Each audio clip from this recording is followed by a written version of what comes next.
आज की कैबिनेट का महत्व क्या है इसका अंदाजा आप लगा सकते हैं। वजह यह है कि कुछ विभागों में जो पॉलिसी डिसीजन है वो आज होने वाले हैं। राज्य सरकार ने आपदा पीड़ितों के लिए जो राहत पैकेज की घोषणा की है, उस पैकेज में अनाउंसमेंट जो है वो विस्तार से आज होनी है, एसओपी डिक्लेयर होनी है। और जो 2 बिस्वा और 3 बिस्वा शहरी और ग्रामीण क्षेत्रों में लोगों को जमीन दी जानी है, उस जमीन को लेकर भी आज कोई फैसला होना है। और इसीलिए जो कैबिनेट के मामले हम सबसे लास्ट में आपके साथ डिस्कस करेंगे, और जो ब्रीफिंग है लाइव वो भी फिर इसी पेज पे आपको मिलेगी। लेकिन कैबिनेट के फैसलों में जो पहली बार एक नई चीज दोबारा से इंट्रोड्यूस हो रही है, वो है क्लस्टर स्कूल का कंसेप्ट, जो हिमाचल में आपको दोबारा मिलेगा देखने को। और आज पूरी प्रेजेंटेशन इसकी कैबिनेट में रखी जा रही है, और किस तरह से क्वालिटी एजुकेशन की तरफ को सरकार आगे बढ़ेगी, डे बोर्डिंग स्कूलों का क्या होगा, और जो बाकी सारे मामले हैं वो आज कैबिनेट में आने वाले हैं। जेबीटी की भर्ती का विज्ञापन आज सुबह निकला था, शाम होते होते शास्त्री वाली ऐड भी आ गई, और कुछ में आरएनपी रूल में चेंज हुआ है, कुछ में चेंज नहीं हुआ है। हालांकि इसकी बात हम आगे विस्तार से करेंगे। जेबीटी में भी जो आरएनपी रूल में एक व्यवस्था नीचे दी गई है प्रोसीजर में, जब अगर नंबर टैली हो जाएं तो उसके बाद टेट की मेरिट, उसका कुछ ऑब्जेक्शन भी हो रहा है। और इन ऑब्जेक्शंस पे हम भी विभाग का ध्यान इसलिए सामने लाते हैं क्योंकि बाद में फिर होता यह है कि केस कोर्ट में जाते हैं और भर्तियां फंस जाती हैं। तो ये बेटर है कि डिपार्टमेंट भी पहले इन मामलों को देख ले, उसके बाद फिर आगे इसमें कदम बढ़ाए। इन पे बात करेंगे। कोरोना से आज बड़े दिन के बाद, बहुत लंबे अरसे के बाद 2 डेथ हुई है, और ये घटना कहाँ की है और क्या बताती है, ये बात करेंगे। दीपक सानन कमेटी की बात करेंगे, जो फाइनल रिपोर्ट का इंतजार है। एचआरटीसी की सैलरी फंस गई है। जिला परिषद हड़ताल की बात करेंगे। चुनाव की तारीख बदली है, विधानसभा चुनाव की, ये राजस्थान की है। वजह क्या है वो बहुत इंटरेस्टिंग है। मोबाइल वेटरनरी एम्बुलेंस कब शुरू होगी, ड्रग्स के केस में राज्य सरकार को अलग से एसओपी क्यों बनानी पड़ी है, एससीए कॉलेजों में बढ़ना शुरू हो गई है। अडानी के 280 करोड़ पर हाई कोर्ट में सुनवाई पूरी हुई है। पूरा मामला आपको बताएंगे कि ये क्या है और किस तरह से आगे इसमें हमारे सामने चीजें आएंगी। क्रिप्टो करेंसी का ठगी का जाल क्यों समेटा नहीं जा रहा पुलिस से, एसआईटी से, वो भी आपको बताएंगे। और मौसम की रिपोर्ट की बात करेंगे। आज हमें भी थोड़ा जल्दी है इस बुलेटिन की, क्योंकि कैबिनेट की ब्रीफिंग शुरू होने वाली है। और मौसम की रिपोर्ट की जहां तक बात है, अभी तक मौसम एज यूजुअल ठीक चल रहा है। ठंडक थोड़ी सी वापस आई है, जब ये एक जो स्नो का एक इंसिडेंट अभी हुआ है 2 रोज पहले ट्राइबल एरिया में और धौलाधार में भी। लेकिन 13 से 17 के बीच में हिमाचल में बारिश की प्रेडिक्शन है, और इस बारिश के कारण जो मौसम है वो अब आने वाले दिनों में चेंज होने वाला है, और ये कितना बदलेगा वो आगे पता चलेगा। लेकिन जो अभी फसलों का काम, या आप कहिए कि गांव में आजकल घास का काम होता है, और बारिश का जो अलर्ट है उसकी जानकारी और सूचना इंपॉर्टेंट रहती है, इसलिए हमने ये सूचना आपके साथ साझा की। क्रिप्टो करेंसी में ठगी का जो जाल है वो बढ़ता जा रहा है, और इसमें अब जैसा हम पहले कह रहे थे कि कुछ पुलिस वाले भी इन्वॉल्व है, लेकिन अब पुलिस के ही कुछ ऐसे अधिकारी जो लोअर लेवल पे थे, लेकिन जो वीआरएस लेने के बाद वो किंग पिन बन गए। उसके बाद उन्होंने 200-200 करोड़ की इन्वेस्टमेंट एक नहीं कराई बाकी लोगों से, और इस तरह के कई मामले अब सामने आ रहे हैं। इसमें जो मुख्यमंत्री कार्यालय से भी कुछ जानकारी मांगी गई है कि इसमें किस तरह से लोगों को ठगा गया, और इसमें आगे पुलिस क्या कर रही है। एसआईटी तो खैर बना दी गई थी, वो अपनी जांच कर ही रही है। हालांकि हिमाचल से पहले पंजाब पुलिस इसमें बेटर काम कर रही है, जो गिरफ्तारियां हुई हैं। राजस्थान पुलिस ने भी कुछ बीच में काम किया है। लेकिन हिमाचल में इस केस को, ये मैं आपको फिर से रिमाइंड करा रहा हूं, हिमाचल पुलिस ने इस केस को लेकर बड़ी शुरू से आंख मूंद के रखी हुई थी, आंखें बंद थी। और जब शिकायत भी लोग कर रहे थे उनको नहीं सुन रहे थे। एफआईआर दर्ज हो गई, जिस व्यक्ति ने एफआईआर दर्ज की उसको वापस लेनी पड़ी, क्योंकि इन लोगों ने उसको धमकाना शुरू कर दिया, लेकिन पुलिस ने कुछ नहीं किया। और उसके बाद ये शिकायत ईडी में भी गई, लेकिन ईडी ने भी उस वक्त कुछ नहीं किया। और अब जब मामला सारा हर जिला से शिकायतें आ रही हैं, तो अब पहले ये बहाना था कि इसका कोई एक्ट नहीं है क्रिप्टो करेंसी का, क्योंकि जिसमें ये इन्वेस्टमेंट हुई है वो लीगल टेंडर है ही नहीं।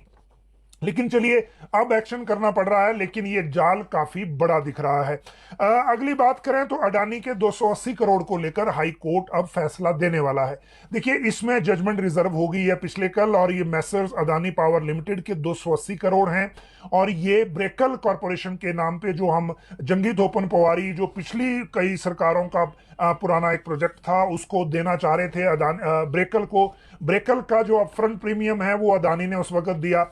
ये बड़ा कंट्रोवर्शियल गेम है। वीरभद्र सिंह सरकार के समय कैबिनेट ने डिसीजन ले लिया था कि अदानी का पैसा वापस करके इसको रिलायंस को दे दिया जाए, और रिलायंस से जो पैसा आएगा उससे अपफ्रंट प्रीमियम आ जाएगा। लेकिन बाद में ये प्रोजेक्ट बिका नहीं, तो अदानी बाद में उसी वीरभद्र सिंह सरकार ने वोट हो जाने के बाद कोड ऑफ कंडक्ट के बीच में कैबिनेट डिसीजन ले लिया कि इस पूरे मामले में अब जो डिसीजन लिया था कि अदानी का पैसा वापस किया जाएगा, उसको रद्द किया जाता है, विड्रॉ किया जाता है। लेकिन 4 सितंबर 2015 की कैबिनेट के उसी फैसले को लेकर ये सिंगल जज के पास चले गए, सिंगल बेंच में, हाई कोर्ट में अदानी, वहां से अदानी के फेवर में हो गया कि इनके पैसे दीजिए।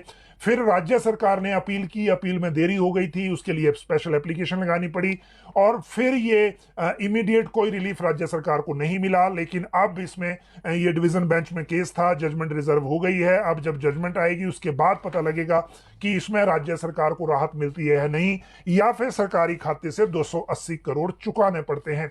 अब बात करते हैं एससीए चुनाव की। देखिए, आज शिमला से 2 कॉलेजों का एससीए चुनाव का एक तरह से रिजल्ट अब आपके सामने है। रिजल्ट का अर्थ ये हुआ कि सांध्या कारण, जो इवनिंग स्टडीज का विश्वविद्यालय का यूनिट है शिमला में, उसने अपनी एससीए का शपथ ग्रहण भी कर लिया है। और इसमें एमकॉम प्रथम सत्र की तमन्ना अध्यक्ष, एमए राजनीतिक विज्ञान प्रथम सत्र की शालिनी उपाध्यक्ष, BCom first year Virendra Singh सचिव, बीए प्रथम वर्ष अविनाश शर्मा संयुक्त सचिव मनोनीत किए हैं। बाकी पदाधिकारी भी इसमें हैं। 34 विद्यार्थियों का मंच पर बैच लगाकर स्वागत किया गया। इसमें जो समन्वयक थे प्रोफेसर आरती पंडित धवन, सह समन्वयक डॉक्टर संजीव ब्राक्टा और महेंद्र सिंह यादव, ये सब वहां मौजूद थे। और कोटशिरा कॉलेज ने भी एससीए के गठन को लेकर अपनी रिपोर्ट एचपीयू को सबमिट कर दी है कल। और संजौली कॉलेज भी देने वाला है। यहाँ एक्चुअली नैक का एक दौरा चल रहा है, उसके बाद ये भी कर लेंगे। लेकिन कॉलेजों में अब जो एससीए का एक तरह से जो गठन है और एससीए को लेकर जो नॉमिनेशन है बहुत स्पीड से है। कल से बाकी सारे कॉलेजों की भी रिपोर्ट आना शुरू हो जाएगी, क्योंकि 12 तारीख इनको लास्ट डेट दी गई थी। आगे बात करें तो ड्रग्स के मामले में अब राज्य सरकार को एक एसओपी बनानी पड़ी है, जो एनडीपीएस के केसेस होते हैं उसमें। और ये एसओपी इसलिए बनानी पड़ी, इस एसओपी को कल डीसीएसपी कॉन्फ्रेंस में जो मुख्यमंत्री द्वारा जारी किया गया, और इसमें किस तरह से एनडीपीएस के आरोपियों को हिरासत में लेना है, आदेशों को निष्पादित करना है, गैर कानूनी रूप से जो प्रॉपर्टी अर्जित की हुई है उसको जब्त करने के लिए कौन सी प्रक्रिया अपनानी है, क्योंकि इसमें कुछ और एजेंसियां भी इन्वॉल्व होती हैं। तो ये एसओपी ड्रग्स को लेकर पहली बार जारी की गई है, ताकि जो भी एनडीपीएस के केस जिलों में हो, फील्ड में दायर हो, वहां पुलिस के अधिकारियों को यह पता हो कि किस तरह से उन्होंने जो ये एनडीपीएस के केसेस हैं इनमें आगे मूव करना है, और किस तरह से जो बाकी कार्रवाई है वो उसमें की जानी है। ये इसमें इंपॉर्टेंट मैटर है। इसके बाद अगली बात करें तो अब जो एक एक करके मोबाइल वेटनरी एम्बुलेंस, देखिए हिमाचल में जो 90% से ज्यादा लोग गांव में बसते हैं। गांव में जो मवेशी एक बहुत बड़ा माध्यम होते हैं, हर घर में गाय भैंस या भेड़ बकरी कुछ भी होता है, और इसीलिए राज्य सरकार ने मोबाइल वेटनरी एम्बुलेंस, भारत सरकार की एक स्कीम है ये, और संजीवनी परियोजना का नाम दिया गया है। उसमें गाड़ियों की खरीद की कंप्लीशन हो गई थी। इनको रन करने के लिए पहले इनको एम्बुलेंस में कन्वर्ट किया जा रहा है, क्योंकि इसमें लोग गांव में ये गाड़ियां जाएंगी, फिर मवेशियों का जो इलाज है, कहीं जरूरत है, दवाइयां देनी है, इम्यूनाइजेशन होनी है, वो सारी चीजें उसमें होंगी। लेकिन अब टेंडर प्रक्रिया शुरू हो गई है। टेंडर होने के बाद 44 विकास खंडों में पशु मोबाइल क्लिनिक सुविधा शुरू की जा रही है, और हिमाचल में पशुधन की कुल आबादी 44 लाख से ज्यादा है। तो इसीलिए ये एक बड़ा महत्वपूर्ण कदम होने वाला है। इससे पहले जो 108 एम्बुलेंस जो इंसानों के लिए थी, अब इसी तरह की एक एम्बुलेंस मवेशियों के लिए भी होगी, और उसके लिए जो टेंडर की प्रक्रिया है उसको शुरू किया जा रहा है। इसके बाद अगली बात अगर हम करें तो वो है चुनाव की तारीख बदली है।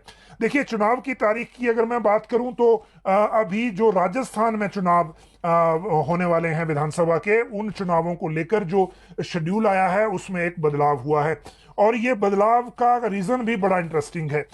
देखिए वहां पर जो अभी नॉमिनेशन की गई थी या जो कल प्रेस कॉन्फ्रेंस की गई थी उसके मुताबिक राजस्थान में जो पोलिंग की डेट है, चुनाव की डेट है, वो 23 नवंबर थी, लेकिन अब इसको चेंज करके 25 नवंबर कर दिया गया है। और इलेक्शन कमीशन ने आज जिसकी जानकारी दी है, जो रीजन ये बताया है कि सोसाइटी के विभिन्न सेगमेंट से इसके बारे में जो है फीडबैक आ रहा था, और उस फीडबैक में ये कहा जा रहा था, पॉलिटिकल पार्टीज भी, सोशल ऑर्गेनाइजेशंस भी, लोग भी, कि ये जो 23 नवंबर का वोटिंग की डेट है उसमें लार्ज स्केल पे वेडिंग्स हैं, शादियां हैं, सोशल एंगेजमेंट्स हैं, और फिर लोगों को दिक्कत होगी, वोटिंग भी प्रभावित हो सकती है। और इलेक्शन कमीशन ने इस पे फिर रिव्यू किया और 25 नवंबर अब वहां वोटिंग कर दी। अब सभी पांचों में फिर जो डिसीजन है, जो जिसको आप कह सकते हैं कि रिजल्ट वोटिंग का, वो 3 दिसंबर को ऑलरेडी डिसाइडेड है, जब ये जो नतीजे हैं वो आएंगे। अब बात करते हैं इसके बाद जिला परिषद की हड़ताल की। देखिए जिला परिषद की हड़ताल 10 दिन से ज्यादा का वक्त अब हो गया है। इनको लेकर अब सभी तरह के आप कहिए कि अगर इनको चेतावनी भी हो गई, इनके ऊपर कार्रवाई करने को लेकर बात भी कह दी। जो पंचायती राज मंत्री हैं अनिरुद्ध सिंह, उन्होंने ये भी कह दिया कि उनका बस चले तो वो जो है बड़ी जल्दी इसके बारे में काम भी करना चाहते हैं, कि कैबिनेट सब कमेटी को लेकर कुछ बात करना चाहते हैं, लेकिन उनको इस मसले को सुलझाने के लिए समय चाहिए, और वो भी चाहते हैं कि इनका ये मसला सुलझे। लेकिन अभी तक भी जो मसला सुलझाने को लेकर आगे इसमें क्या होता है उसकी जानकारी हम आपको देंगे। और इस जानकारी को लेकर जो और चीजें भी हमारे सामने हैं, अभी तक कैबिनेट में क्या डिसीजन इनके लिए हुआ है उसको ये इंतजार कर रहे थे, और उसके बाद फिर आगे ये अपनी बात बढ़ाएंगे, अपनी बात आगे, अपना डिसीजन बताएंगे कि उसके बाद अपने जो इनका प्रदर्शन है उसको ये आगे जारी रखना चाहते हैं या नहीं।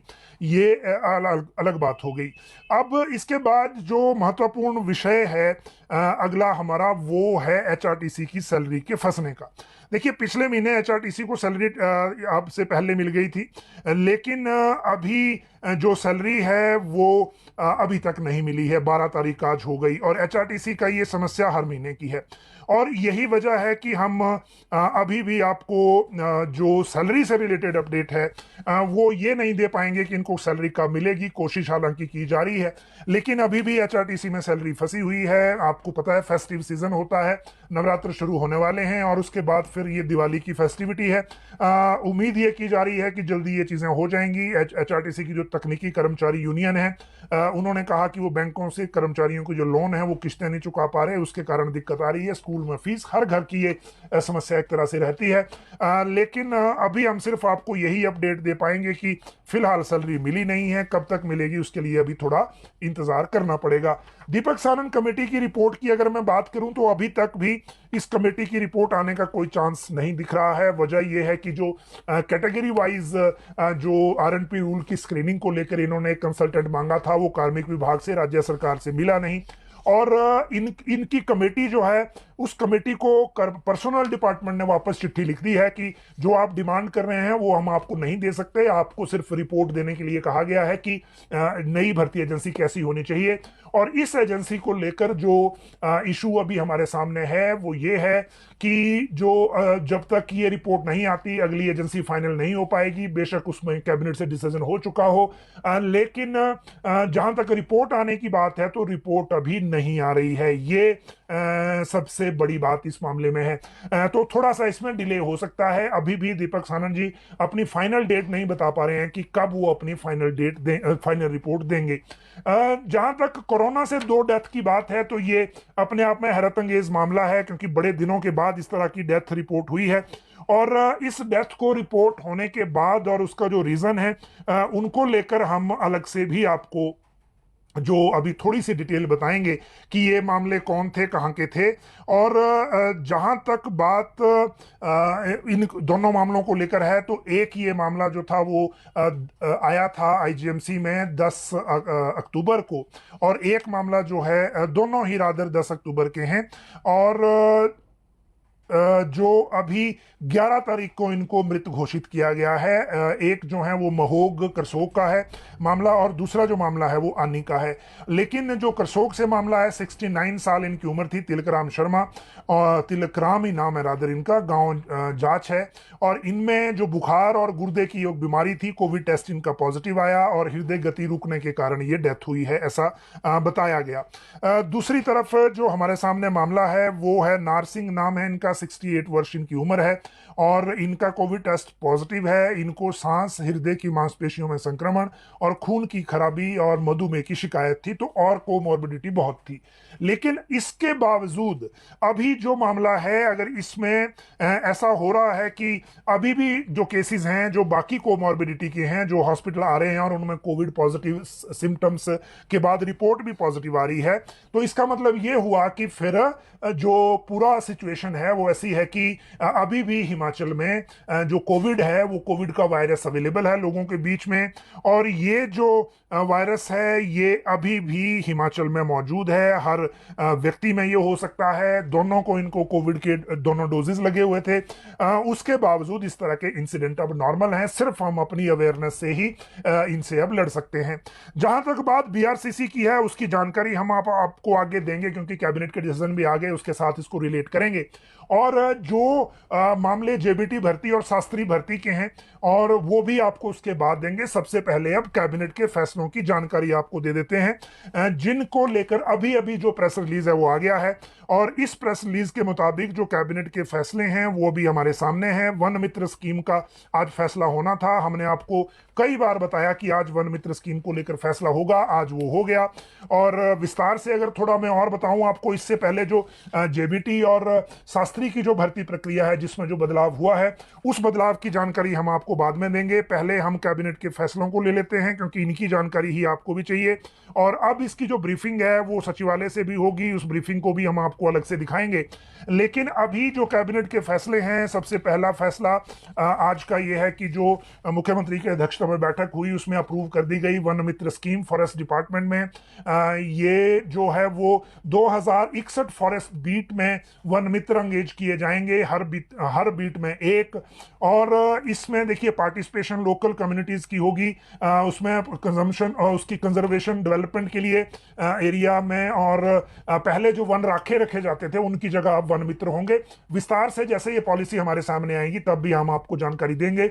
दूसरी हम आपको बात बताते थे कि 100 फॉरेस्ट गार्ड की पोस्ट निकलने वाली है, 374 के आसपास इनको मिली हुई है, लेकिन फर्स्ट चरण में सिर्फ 100 पद भरने की बात हुई थी। सबसे पहले जानकारी हमने आपको दी थी। आज कैबिनेट से यह डिसीजन भी हो गया कि 100 जो वेकेंट पोस्ट हैं फॉरेस्ट गार्ड की, फॉरेस्ट डिपार्टमेंट में कॉन्ट्रेक्चुअल आधार पर भरी जाएंगी, और इनकी जो भर्ती है वो फॉरेस्ट डिपार्टमेंट खुद करेगा। तो ये अच्छा, ये मैं आपको इसलिए बता रहा हूं कि जो खुद करेगा, क्योंकि जो भर्तियां डिपार्टमेंट खुद करने जा रहे हैं वो भर्तियां हो जाएंगी। जो भर्ती एजेंसी का इंतजार है राज्य चयन आयोग का या लोक सेवा आयोग का, वो डिलेड ही रहेंगी, तो उनकी ज्यादा उम्मीद अभी ना करें।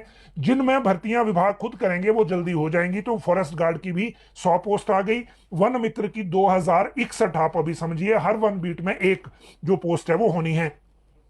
जल रक्षकों का ऑनरेरियम बढ़ा दिया है, मल्टीटास्क वर्कर का, पैरा फिटर का, पैरा पंप ऑपरेटर का। जल शक्ति विभाग में 500 रुपया प्रति मंथ, और 5000, 4400, 6000 और 6000 जो रिस्पेक्टिवली जितना भी है, जिनकी मैंने आपको जानकारी दी। जो कैबिनेट में ऑलरेडी जो बजट में अनाउंसमेंट मुख्यमंत्री ने कर रखी थी, उन अनाउंसमेंट्स को इसमें जो है वो लागू किया गया है, और उन्हीं अनाउंसमेंट के आधार पर यह फैसला हुआ है। कैबिनेट ने इन प्रिंसिपल अप्रूव किया है पैसेंजर रोपवे सिस्टम चिंतपूर्णी बाबा माई दास भगवान parking two Chintpurni temple, PPP mode में ये बनाई जाएगी। 76.50 करोड़ जो है इससे ये बनेगी। अप्रूवल दी गई है 15 ई टैक्सी ट्रांसपोर्ट डिपार्टमेंट को हायर करने के लिए, ये अप्रूवल दी गई। Promote amateur and community radio alternate communication during emergencies in all district in states, ये डिजास्टर मैनेजमेंट की तरह जो रेडियो है उसको प्रमोट करेंगे। Cabinet decided to reduce the additional goods tax on lead by 25 पैसे पर केजी। लेड लेड पर आपको याद है कि ये एजीटी लगाया था उद्योगों पर हाल ही में, और जो उद्योग मंत्री हैं उन्होंने ये कहा था कि इसको सरकार रिव्यू कर रही है और इसको इसमें से कुछ जो है वो वापस ले लेगी। तो आज उद्योगों को राहत देते हुए सिर्फ लेड पर, लेड से संबंधित जो उद्योग हैं उनको जो एजीटी है, एडिशनल गुड्स टैक्स, वो 25 पैसे पर केजी कर दिया अब, यानी कि इसको पहले जो लगाया था उससे कम कर दिया। It also accorded approval to grant 234 route for private operator and additional 100 route for tempo traveller. ये हिमाचल में जो नए बस रूट हैं टेम्पो ट्रेवलर और बसेस के, उनको भी 234 रूट जो है एडिशनल दिए गए हैं। ट्रैफिक इंस्पेक्टर जो है अप्रूवल दिया गया। ये है वो पेंडिंग रिजल्ट का मामला जिसको लेकर मैं आपको बता रहा था कि कैबिनेट में जा रहा है और लोक सेवा आयोग ने इनको लेकर परमिशन मांगी है। परमिशन को बाद ये कैबिनेट में जाना था। पिछली कैबिनेट के लिए ये एजेंडा बना के भेजा गया था, फाइल वापस नहीं आई थी। आज फाइनली कैबिनेट में ये लगा और उसमें जो traffic inspector, motor vehicle inspector, senior motor vehicle inspector, additional sub inspector, assistant sub inspector ASI and head constable of police department as design as design authority to compound the offenses under various section of motor vehicle act। ये अच्छा, ये pending result का नहीं है, ये transport वाला matter है दूसरा। और इसमें यह है कि मोटर व्हीकल एक्ट 1988 के तहत जो ऑफेंसेस हैं, उन ऑफेंसेस को लेकर जो वेरियस सेक्शंस के तहत कार्रवाई करनी होती है, उसका जो अधिकार है अब अप्रूवल दे दी गई है। जो ट्रैफिक इंस्पेक्टर हैं, मोटर व्हीकल इंस्पेक्टर हैं, सीनियर मोटर व्हीकल इंस्पेक्टर हैं और एएसआई हैं और हेड कांस्टेबल हैं। जहां तक बात कंडक्टर को लेकर एग्जाम की आ रही है, अभी मैं इसको पढ़ रहा हूं, एक पेज अभी बचा है, लेकिन कंडक्टर और जो 6 पोस्ट कोड की जो परमिशन मांगी है वो पिछली कैबिनेट के लिए एजेंडा गया था, अभी तक फाइल वापस नहीं आई थी, ना ही लोक सेवा आयोग को वापस चिट्ठी गई है। तो उसकी अपडेट जैसे ही हमारे सामने आ जाए, चाहे कल आए, क्योंकि जो इसमें नहीं होता प्रेस नोट में वो बाद में भी पता करना पड़ता है, तो उसकी जानकारी आपके साथ साझा करेंगे। लेकिन इसमें जो मोटर व्हीकल एक्ट के तहत कार्रवाई है, अब उसका दायरा बढ़ जाएगा, ये बाकी लोग भी उसमें ऐड कर दिए हैं। Cabinet decided to provide 2 biswa of land in urban areas and 3 biswa of land in rural areas who have been rendered homeless and those who are left with land suitable for construction of new houses। इसमें क्योंकि act change करना एक जो rule है उसको change करना एक बाध्यता थी, क्योंकि इस बार जो लोग बेघर हुए हैं उनके पास जमीन तो है रेवेन्यू रिकॉर्ड में, लेकिन वो घर बनाने लायक नहीं है। तो जो अभी प्रेजेंटरी रूल से कहते हैं कि जो लैंडलेस हो पूरी तरह से, जिसके नाम पे रजिस्ट्री ना हो, उसी को आप लैंड दे सकते हैं। तो अब जिनकी लैंड है लेकिन वो घर बनाने लायक नहीं है, उनको भी 3 बिस्वा या 2 बिस्वा जमीन मिल जाएगी।